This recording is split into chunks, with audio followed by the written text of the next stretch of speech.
कयदी कहीं पिंधती धला पोशाक। जेल रे कयदी कहीं पिंधती धला पोशाक कौन रही कारण? अनेक समय आपड़ देखिथिबे जे जेल रे कैदी माने धला रंगर पोशाक पिंधि थांती। तेबे आपणक मन में प्रश्न आसीथिबो कहीं कैदी माने धला रंगर पोशाक पिंधती। केवल फिल्म नुहे, वास्तव में कैदी माने जेल मध्य धला रंगर पोशाक पिंधि थांती। तेबे आसंतु जानिबा या पछर कारण कौन? नियम अनुसार जेल एवं सेठारे रहुथिबा कैदी मानक किछि स्वतंत्र नियम रही। परवर्ती समय आरंभ होइतिला आधुनिक जेल। एही परिवर्तन अधीन रे बंदी मानक धूसर कला रंगर पोशाक परिधान निमंते दिया जाइतिला, जेउथिरे स्ट्राइप पड़िथिबा देखिबाकू मिले।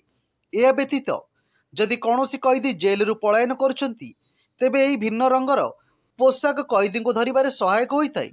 साधारणतः एही पोशाक को केवल कैदी माने ही परिधान करिथांती, जहाँ सेमानकु साधारण लोकंक ठारू भिन्न करिथाय।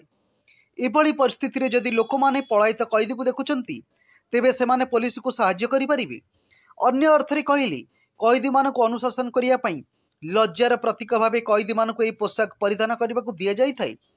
धला रंग को शांतिर प्रतीक भावे ग्रहण करा जाइथाय। एही रंगर पोशाक परिधान करबा द्वारा कैदीक मनरे कौनसी नकारात्मक चिंताधारा आसी नथाय एवं यह ग्रीष्म प्रभाव रक्षा करिथाय। या दूररू धला रंग देखा जाइथाय। अष्टादश शताब्दी कैदी मानकु धूसर और कला रंगर पोशाक परिधान निमंते दिया जाउथिया बेले ऊनविंश शताब्दी एही पोशाक रे परिवर्तन करा जाई कला धला पोशाक दिया जाइथिला। तेबे एही पोशाक सेही बंदी मानकु दिया जाए जेउई कैदींकर दंड स्थिर होइथाय। आम देश रे कैदी माने कला धला पोशाक पिंधुथिबा बेले अन्य देश मानकरे बंदी मानकर पोशाक रंग भिन्न। प्रत्येक देश रे बंदी मानक पई निजस्व ड्रेस कोड रही। आम देश रे कैदी माने कला धला पोशाक पिंधुथिबा बेले अन्य देश मानकरे बंदी मानकर पोशाक रंग भिन्न।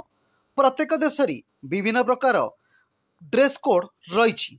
जदि आमे भारतर बंदी मानक कथा कहिबा तेबे ब्रिटिश शासन समय आज पर्यंत बंदी मानकर एपरी पोशाकर धारा जारी रही। कैदी माने कहीं पिंधुछंती धला पोशाक